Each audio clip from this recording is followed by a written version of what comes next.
call this meeting to order at 12:02 p.m., special meeting of the Montpelier City Council. I'll start by asking members of the council who are appearing remotely to identify yourself. Carrie Brown, District 3. Adrian Gale, District 1.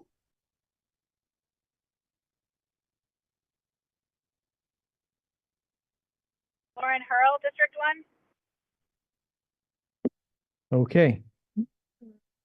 And it wasn't Councillor Alfano was indicating he's on the road, may not be able to be here. And we're not seeing Councillor Cohn yet, but I think we can start. I'll call the meeting to order. If there are meeting logistics, just very quickly, anyone joining remotely, please change your name to be your first and last name. Anyone who wishes to address the council must be recognized by the chair. We ask everyone to keep your comments to 3 minutes. And I think that's good for now. Have you all reviewed the agenda, and is there any request to change the agenda? Hearing none, we will proceed with the agenda as published. Is there a motion to approve the consent agenda?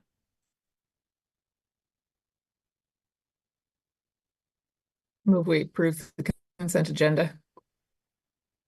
Is there a second? Second. Any discussion? All those in favor signify by saying aye. Aye. Aye. Any opposed? Aye. Okay. Next up, we're to the big topic of today's meeting, discussion of the responsible employer ordinance. Who's going to kick this off? Is it Kelly or Kurt?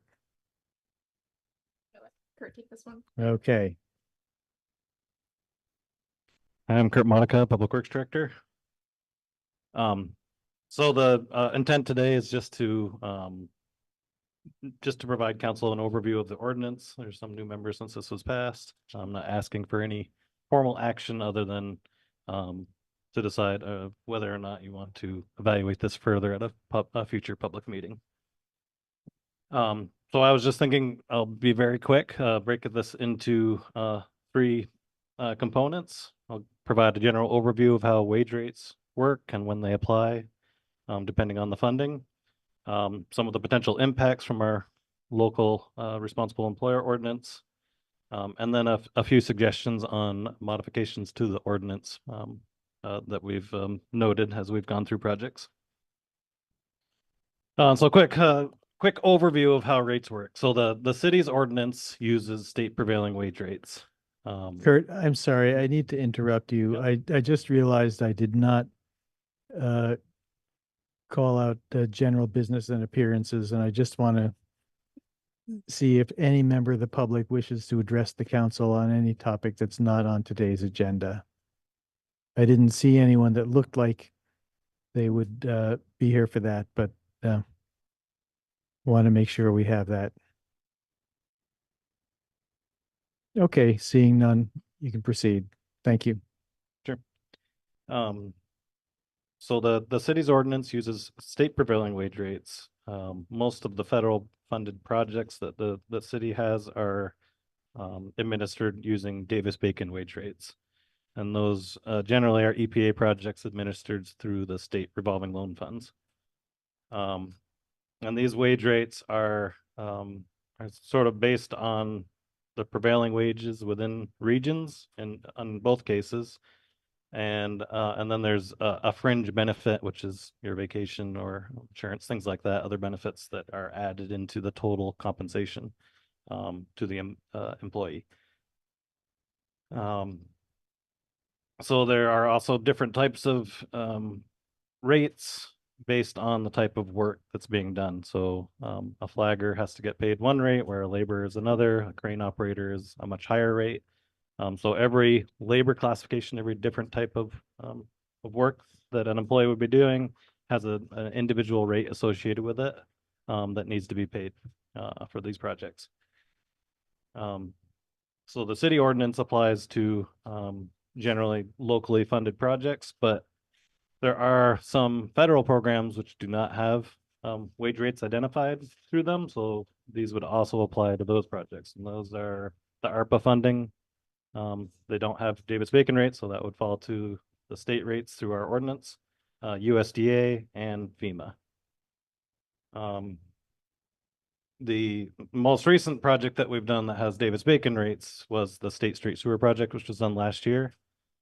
So that was through the State Revolving Loan Fund, which triggered the Davis-Bacon wage rates. So 2 sets of rates, we use both of them depending on the type of projects. Some, they're not all higher in one over the other. I think the state rates tend to be a little bit higher than Davis-Bacon on average, but it can shift and it's reevaluated every year. There's a new sheet of rates published. So that's kind of the overview. And then next, I just wanted to note a few of the impacts. So the reason initially why we wanted to talk to council about this is that we were told for the School Street project that we just bid that we were looking at a 30% cost increase on the bid. That turned out not to be accurate. When we asked the contractor for more detail, they came back and said it's around a 20 to 23% increase on the labor cost, not the whole project. So we pushed a little further and asked them what the actual dollar amount was. And they said probably anticipating change order about $35,000 or 5.25%. So what that comes out to. Looking at differences in material costs on the council agenda tonight, there's a material purchase for Bingham Street. It's about 500 feet of pipe. That's $16,000. Then for School Street, which is 350 feet of pipe, it's $560,000. So, I think there is a pretty large component of these projects that are associated to labor costs. So I think my best estimate is it's around a 10% increase from on the project cost through the ordinance. One of the other impacts that I'm concerned about is that some of the small contractors may not bid on these projects that require wage rates just because they don't have the overhead capacity to implement it. So there's a potential that we are shrinking our pool of contractors bidding. So School Street, we only had 1 bid. Part of that is certainly due to the number of projects that are out and how much funding is available right now, post-flood and ARPA.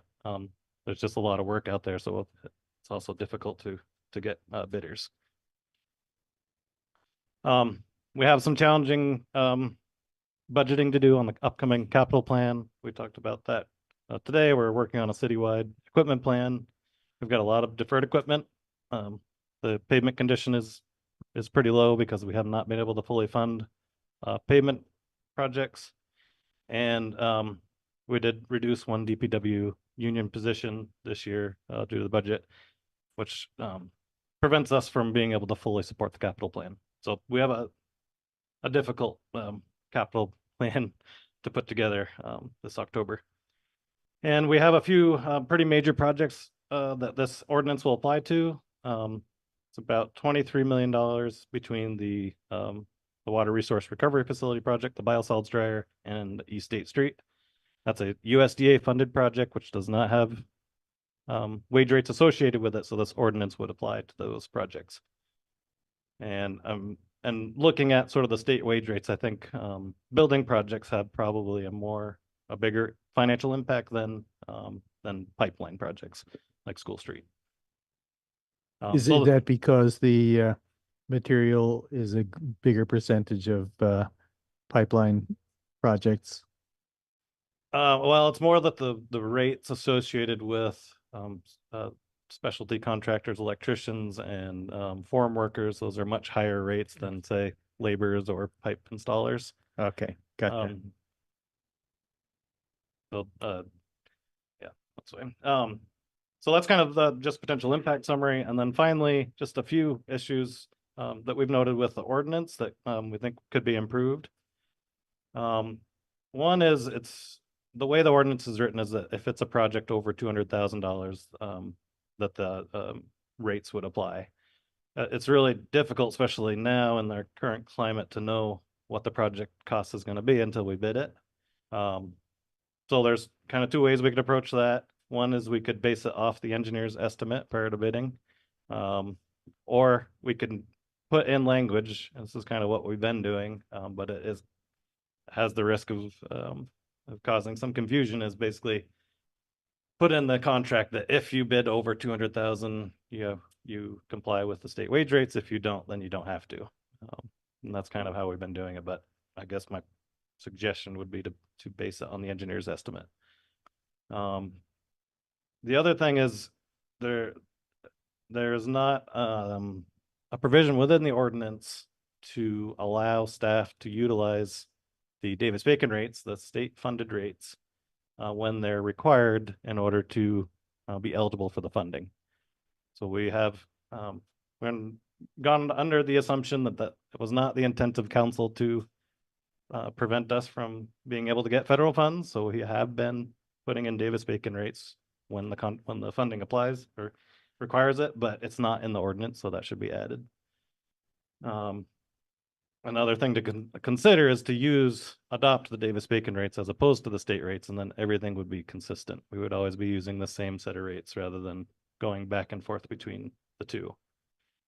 And the way the ordinance is currently structured, there's no, it's really self-certification by the contractor that they're saying they're going to comply with it, but we don't have a way to review and confirm that they're actually implementing the required pay rates. So again, with the Davis-Bacon, there's a mechanism for certified payroll where we actually get what the employees are being paid on a certified form signed by the contractor. And then, yeah, the other thing, the way it's set up is to have a daily sign-in sheet. I think which is kind of cumbersome for the contractors to manage. If we just move that to the certified payroll, it'd be more streamlined and more effective, in my opinion. And that's it. Montpelier adopted the ordinance in 2019. Burlington adopted a similar ordinance in 2022. But as far as I know, the state of Vermont and those two municipalities are the only places that use the Vermont state prevailing wage rates. Thanks, Kurt. I have a couple of questions. I suspect others may have some too. First off, there's no suggestion that that this is going to push us to not be able to do the whole School Street project this year, right? No, that's not the suggestion. Is No, it- we are planning to move forward with School Street, and I'm not proposing removing these requirements from that contract. So you're just figuring that you're not saying to do anything with regard to this year's project, but in the long run, you're thinking we need to reevaluate it. Well, one potential path forward is to waive the ordinance on future bid projects for this construction season until we can correct some of the issues I noted within the ordinance. That's one potential option, but really up to council. If we have a contract that we estimate's going to be $1 million, and then there are some overruns or any figure, and there's some overruns, where does the money come from to cover that? Well, it really depends on the project and if it's a enterprise fund, if it's like a water project, then we'll look within operating and see if we can make adjustments to cover the difference. And we will need to do that on School Street to make the numbers work. Otherwise, we try to build in contingency funding when we do the estimates so that there is a buffer there. But it's really a case by case basis depending on how the project is funded as a whole. Something like the water resource recovery facility or the East State Street project, those are all bonded. And so. Yep, there is an opportunity to adjust. So those are bonded, but the loan is actually through USDA because the interest rate is so much better. USDA does have a allowance for amending the loan amount, Mhm. but we would have to go back probably and revote the bond. Okay. Um, anybody else have any questions?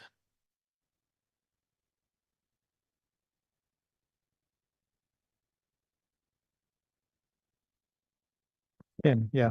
Because this was all new to me, didn't realize we even had such an ordinance. So is there a place where the responsible wage index is published? Is it something that's accessible? Yeah, Ed- it's online, the state's prevailing, if you type in state prevailing wage rates, Vermont, in Vermont, it'll Okay. come up. I do have a copy here.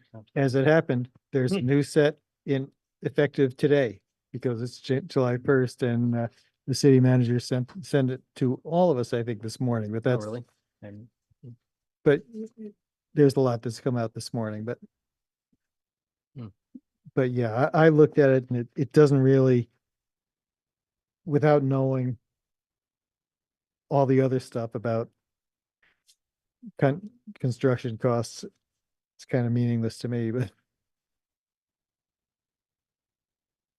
Yeah, so the state rates have a 42.5% fringe benefit added onto the rates that are published there. Just looked that up this morning. The Davis-Bacon rates are specific to the job classification. and is the difference between state and Davis-Bacon levels that the state assumes cost of health insurance and Davis-Bacon doesn't, or can you say something that general? Yeah, I'm not sure exactly how they're established, to be honest with you. I'd have to dig a little deeper on that. Okay. Any other council members who are here remotely who would like to be heard?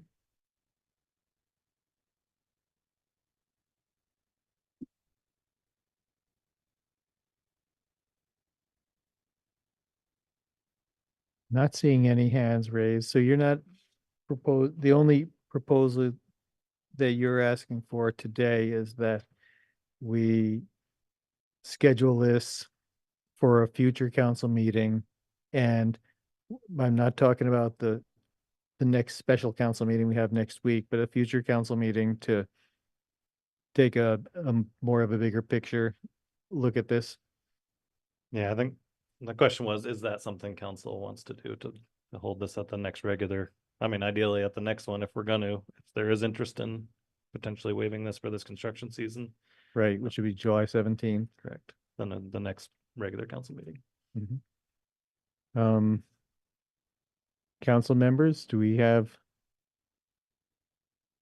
any interest in doing this? I think, uh, Carrie, Hi, yeah, I'm not interested in waiving this. So, I have no objections to it ending up on the agenda, but I'm not one of the people who would be supporting waiving it, so just want to be on the record with that. okay. Tim, I do feel we need to study it and at least consider it. So if it's on the agenda, I would be happy. okay, well, any one council member can put an item on the agenda, so let's figure, we'll put it on the agenda for the 17th. It's a really full agenda, right? Yeah, yeah, it's already a full agenda, yeah. And that's one of the things that we sometimes find in the summer. We knock meetings off our calendar and then the ones that we have left, we have a lot to do at those meetings. So we'll just see, is there anybody else who wants to talk about this?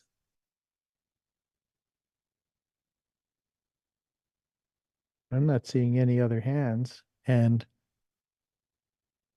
so that gives you what you need for today.